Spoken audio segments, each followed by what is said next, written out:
It's as if the National Forest Service somehow knew to assign me somebody from its metaphysics unit.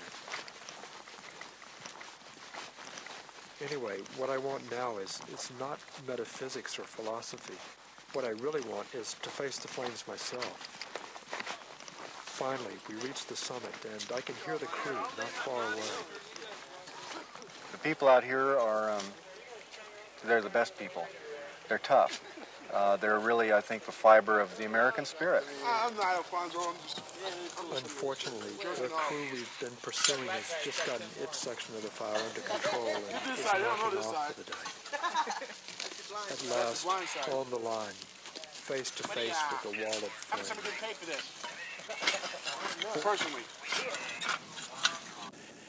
Darkness comes quickly, and my guide and I get completely lost coming down the mountain. It takes us 5 hours to find the trail. I decide not to pursue my trial by fire any further. Police say a despondent 50-year-old man shot and killed his 10-year-old daughter and her 10-year-old friend. At the very least, a cop and the flashing lights of his patrol car, an unfamiliar sight in this quiet, well-kept neighborhood.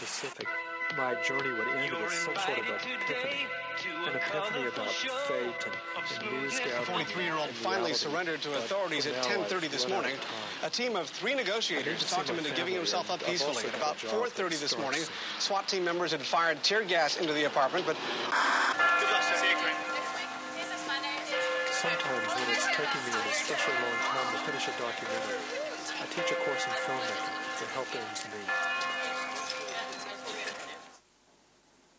I like my students, and I think they like me, but they sometimes seem less than enthusiastic about making documentary films. I think most of them want to go to Hollywood. My teaching appointment runs out at the end of the year. Then what will I do? Maybe I should be the one going to Hollywood.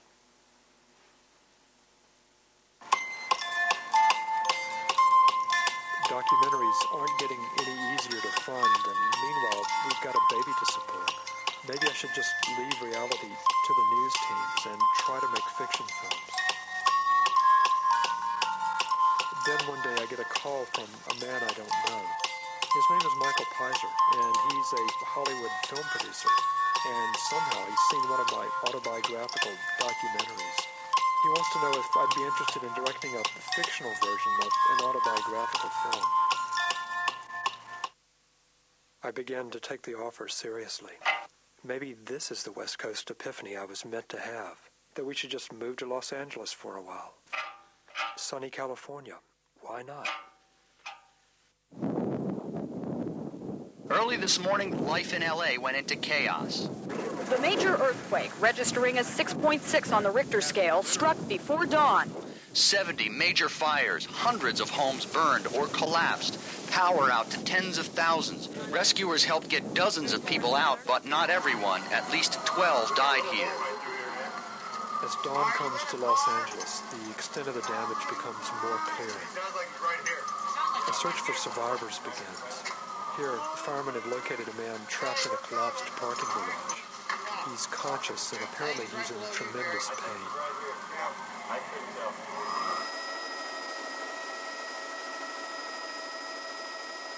As the morning goes on, coverage bounces randomly all over the city, but it keeps coming back to the man trapped in the parking garage. They've now been working to free him for 4 hours. They know his name now, Salvador Pena. He was working at his job, driving a sweeper, cleaning the garage when the quake struck. He has a wife and 4 kids, but they're all still back in El Salvador. Rescuers report that he's been conscious the whole time. Finally, after 8 hours, he's freed from the rubble. Right up here, guys. We'll lay him down. Right up here. A few days later, I see this. Now, with mangled arm and leg in casts, his first public statements were of thanks. Me siento muy contento. Thanks to God, primarily, and to all the people responsible for helping. Pensé que iba a morir y mi familia. I thought I was going to die, but yet my family needs me so much. 8 months later, I find myself on a plane to Los Angeles. The producer who called me has been persistent, and he's even agreed to fly me out here. But I also hope to meet Salvador Pena. There's something about him that stayed with me. 8 months have gone by. He's survived, but what's happened to him in the meantime?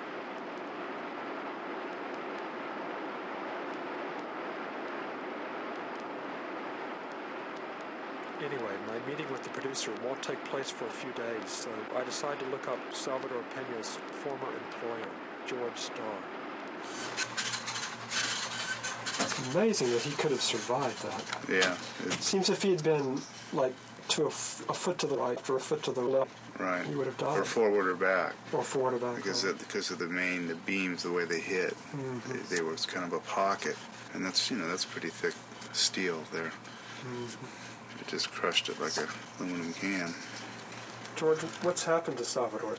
He's much better than they expected. They thought they were going to have to amputate his arm and both legs, but they were able to save him. He was in such critical condition and guarded condition that they actually changed his name in the hospital because people were trying to get in to see him, and they didn't want anybody in to see him. And of course, attorneys, there was hundreds and hundreds of attorneys trying to get a hold of him, so they gave him an alias, and people would try anything to, they would lie and say they were family or whatever to get in to see him. So they changed his name, and that really helped him. He was able to get some quiet for a couple of months while he was in there. What were the attorneys trying to do? Being attorneys, figure there's somebody they can sue, But whom could they sue? I mean, I suppose they could. God. Yeah, but I suppose they could sue the contractor that built the parking structure, or the owners, or whatever. Amazing. I don't know. I didn't know that the attorneys had been chasing him. Yeah, he had a stack of cards from attorneys, probably 6 inches tall, hundreds of them. It seemed like for 12 hours there he was focused for all of Los Angeles.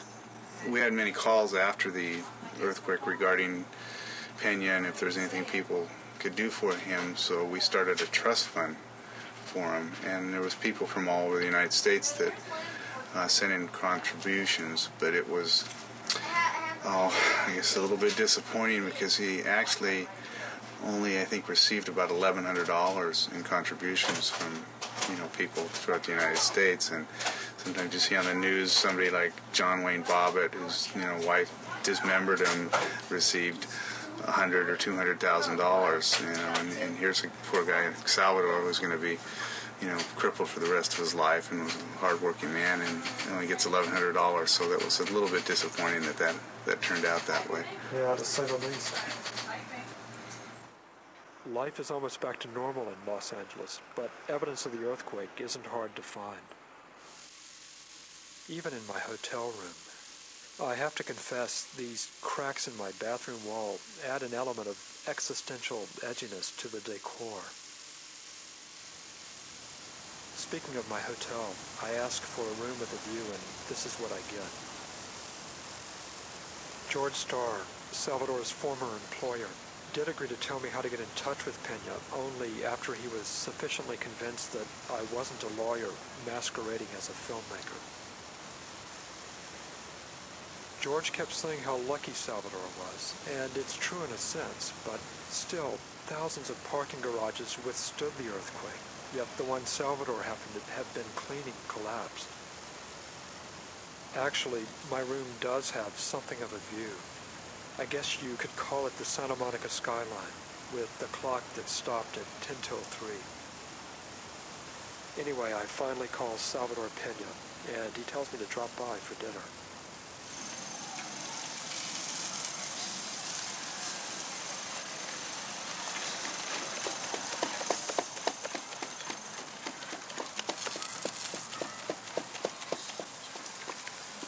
Salvador's family is still in El Salvador, but some friends have come by to help